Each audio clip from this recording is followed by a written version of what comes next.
दोस्तों, दुनिया में मन सबसे ज्यादा शक्तिशाली चीज होता है। अगर किसी चीज को तुम पूरे मन से चाह लो तो तुम उसे हासिल कर सकते हो। यह मैं नहीं कहता, यह सभी महापुरुषों का कहना है। लेकिन अगर यह सत्य है, यह सच है, तो हम जो अपने मन से चाहते हैं वह हमें हासिल क्यों नहीं होता है? भाई, कोई भी इंसान अपने मन को तो दुखी नहीं चाहेगा, लेकिन वह रहता तो दुखी है। हर इंसान अपने मन से तो कामयाब होना चाहता है, खूब पैसा कमाना चाहता है, लेकिन फिर भी वह कामयाब नहीं होता।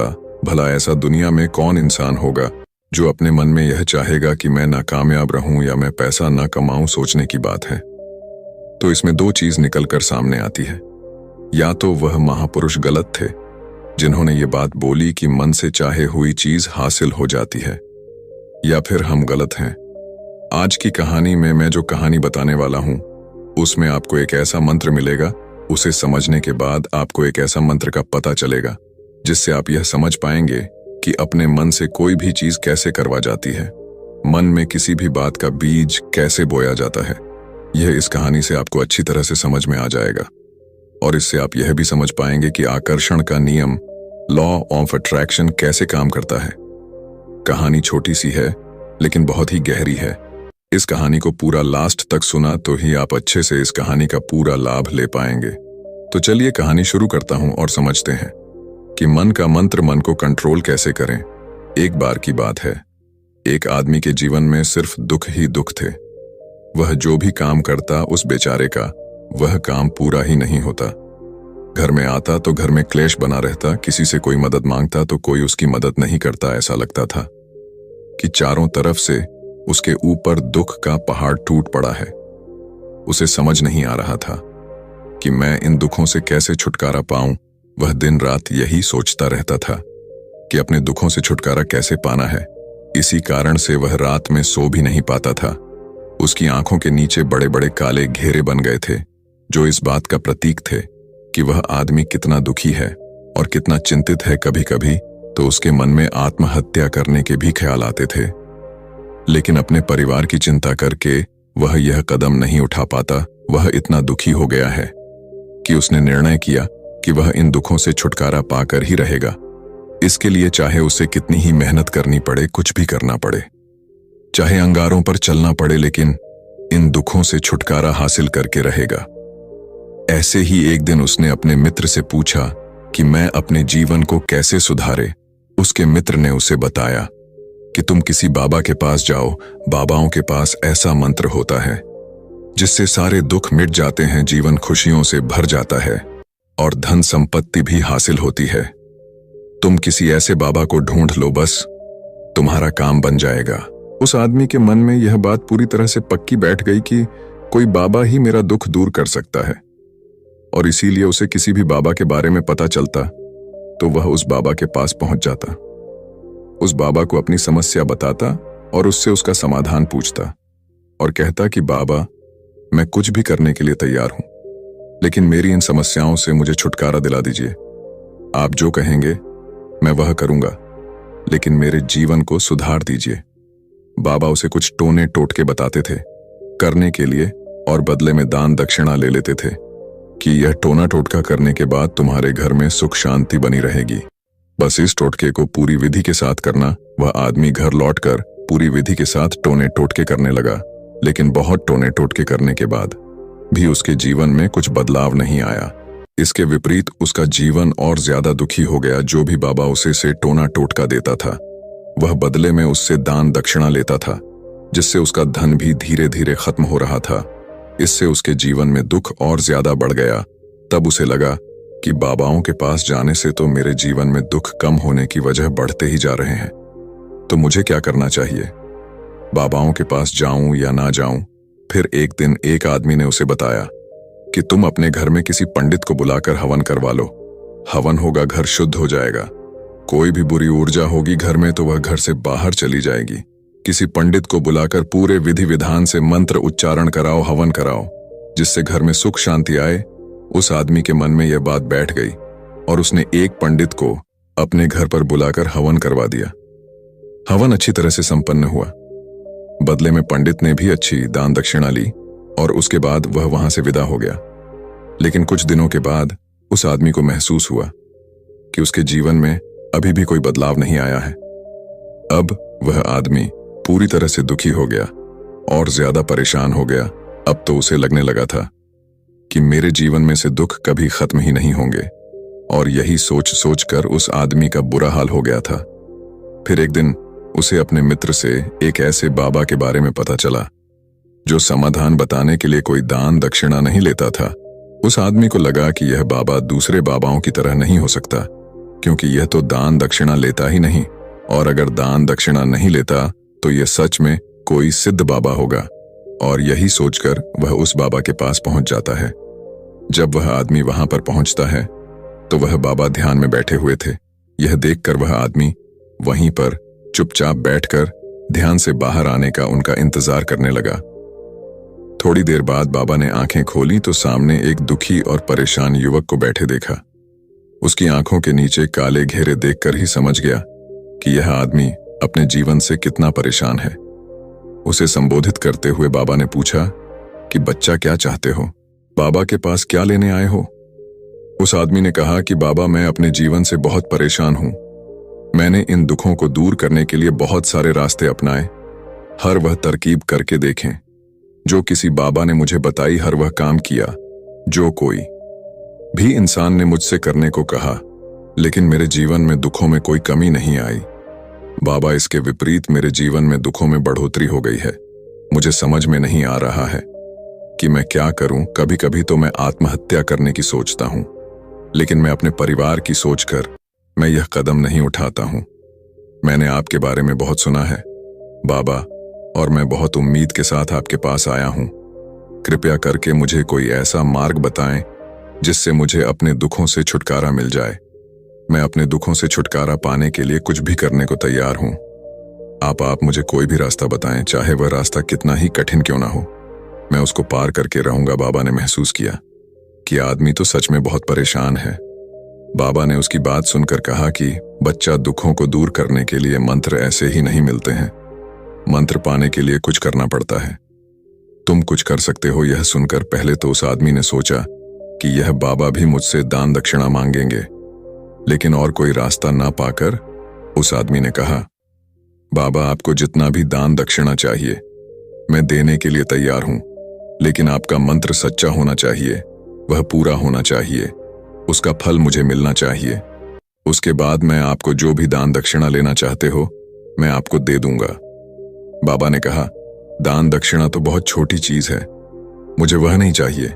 इस पर वह आदमी सोच विचार करके बोला, तो बाबा, मैं अंगारों पर भी चलने के लिए तैयार हूं, आप मुझे बस आज्ञा दीजिए। बाबा ने कहा कि अंगारों पर चलने वाली छोटी चीज मैं तुमसे नहीं कराने वाला हूं। मैं जो तुमसे कराने वाला हूं वह बहुत कठिन मंत्र है, उसे पूरा कर पाओगे? उसने कहा, बाबा, आप मुझे बताइए तो सही, मुझे करना क्या होगा? मैं कुछ भी करने के लिए तैयार हूं। इस पर बाबा ने उसे कहा कि यहां से जब तुम अपने घर जाओ तो रास्ते में अपने मन में यह दोहराते जाना कि मैं सुखी हूं, मैं सुखी हूं, बार बार अपने मन में यही दोहराना, और याद रहे जुबान पर यह नहीं आना चाहिए, यह सिर्फ मन में दोहराना है। यह सुनकर वह आदमी बोला, बाबा, बस इतनी सी बात, यह तो मैं चुटकी बजाते कर लूंगा, लेकिन इससे होगा क्या? बाबा बोले कि इस मंत्र को करके तो देखो, वैसे भी तुमने इतने बाबाओं के मंत्र किए हैं, तो इस मंत्र को भी करके देख लो। उस आदमी ने सोचा कि बाबा कुछ दान दक्षिणा तो ले नहीं रहे हैं, और छोटा सा मंत्र है, इसे तो मैं कर ही लूंगा। वो बोला, ठीक है बाबा, मैं यह मंत्र जरूर करूंगा। और वो आदमी यह कहकर वहां से चलने लगा। लेकिन जैसे ही वह चलने लगा, पीछे से बाबा ने बोला कि बच्चा, एक बात याद रखना, जब तुम यह मंत्र अपने मन में दोहराना तो तुम्हारे मन में बंदर के विचार नहीं आने चाहिए, बंदर का ख्याल भी नहीं आना चाहिए, तो ही यह मंत्र सिद्ध होगा। आदमी बोला, मुझे तो आज तक बंदर का कोई विचार नहीं आया, तो अब क्यों आएगा? आप चिंता मत करिए बाबा, मैं बस मन में यही दोहरा रहूंगा कि मैं सुखी हूं, मैं सुखी हूं। इसके अलावा बंदर का कोई भी विचार मेरे मन में नहीं आएगा। यह कहकर वह आदमी वहां से चल देता है। वह अपने मन में मैं सुखी हूं, मैं सुखी हूं, यह दोहराता हुआ थोड़ी दूर ही चला था कि उसके मन में अचानक बंदर का ख्याल आ गया। बंदर का ख्याल एक बार आया और चला भी गया, लेकिन उस आदमी ने सोचा, आज तक तो मुझे बंदर का कोई भी विचार नहीं आया, यह आज बंदर का विचार क्यों आ गया। और ऐसे करके उसने उस बंदर के विचार को पकड़ लिया और यह भूल गया कि मुझे क्या मंत्र दोहराना है। और वह बंदर के बारे में सोचने लगा।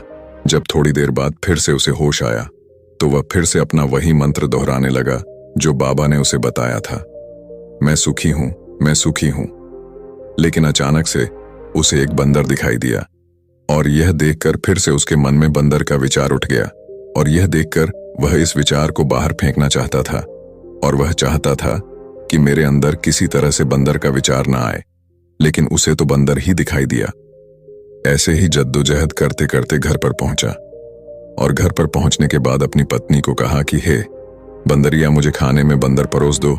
और जब उसे एहसास हुआ कि उसने क्या बोल दिया तो वह अपने बाल नोचने लगा और दीवारों में सर मारने लगा कि आज तक मुझे बंदर का कोई भी विचार नहीं आया और आज मुझे यह क्या हो गया है कि मुझे हर जगह बंदर ही बंदर नजर आ रहे हैं।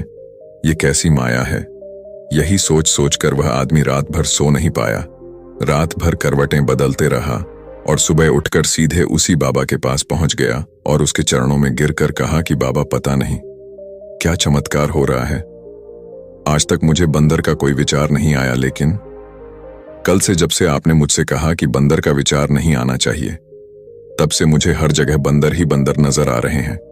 उस आदमी ने कहा कि बाबा, मुझे तो आपके पीछे पेड़ पर बैठा बंदर केले खाते हुए दिखाई दे रहा है।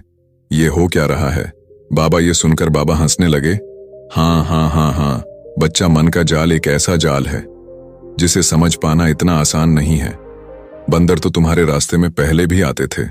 जब तुम मेरे पास आए थे तो इन्हीं पेड़ों पर यह बंदर घूम रहे थे, लेकिन तब तुम्हारे ध्यान में यह बंदर नहीं था। तब तुम्हारे ध्यान में सिर्फ दुख थे। इसके बाद बाबा ने उसे बताया कि बच्चा, हम जिस चीज से भी दूर भागना चाहते हैं वही चीज हमारे मन में बहुत गहरे में प्रविष्ट हो जाती है और हमारे अंतर मन में समा जाती है।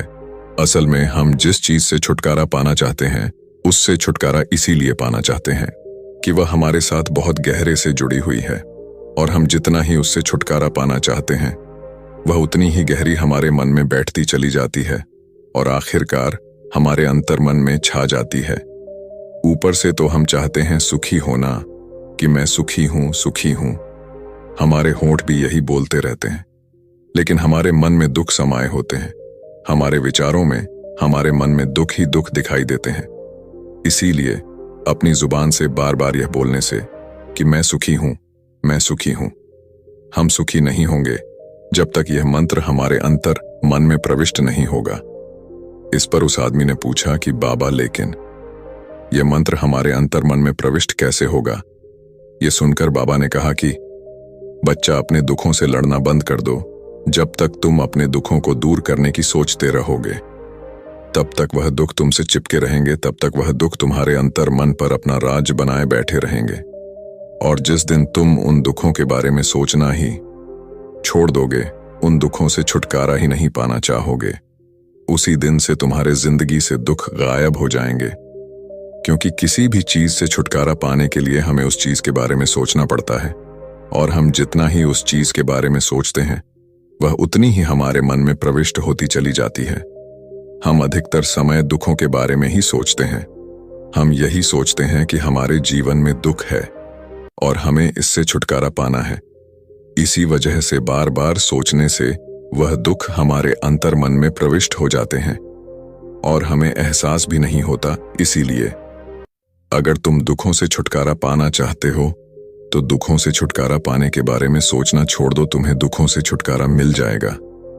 अक्सर आदमी धूम्रपान छोड़ना चाहता है, शराब छोड़ना चाहता है, सुबह अपने आप से यह वादा करता है कि मैं कोई भी गलत काम नहीं करूंगा, लेकिन शाम को जब लौटता है तो नशे में चूर होकर लौटता है। ऐसा क्यों होता है? जो हम सोच रहे हैं वह पूरा कर ही नहीं पा रहे हैं। असल में हम उस चीज को बहुत ज्यादा तवज्जो दे रहे हैं, उस चीज को बहुत ज्यादा अहमियत दे रहे हैं। जब भी हम उस चीज को छोड़ने के बारे में सोचते हैं तो हम उसकी इंपॉर्टेंस यानी कि विशेषता और ज्यादा बढ़ा देते हैं। हमारा मन उस चीज के बारे में जितना ज्यादा सोचेगा, शराब या धूम्रपान छोड़ने के बारे में जितना ज्यादा सोचेगा, हमारा मन उतना ही उस चीज के पीछे ज्यादा भागेगा। हमें उस चीज से लड़ना नहीं है, बल्कि बिना सोचे गुजर जाना है। और अगर हम इस मंत्र को समझ लेते हैं तो हम अपने जीवन में जो भी पाना चाहते हैं उसे अपने अंतर मन में डाल सकते हैं, और एक बार वह लक्ष्य हमारे अंतर मन में बैठ जाता है तो फिर सफलता पाने में कोई समस्या नहीं आती है। दोस्तों, मैं उम्मीद करता हूं कि कहानी अच्छी लगी होगी। आपको वीडियो को लाइक करें और चैनल को सब्सक्राइब करें। वीडियो देखने के लिए आपका धन्यवाद।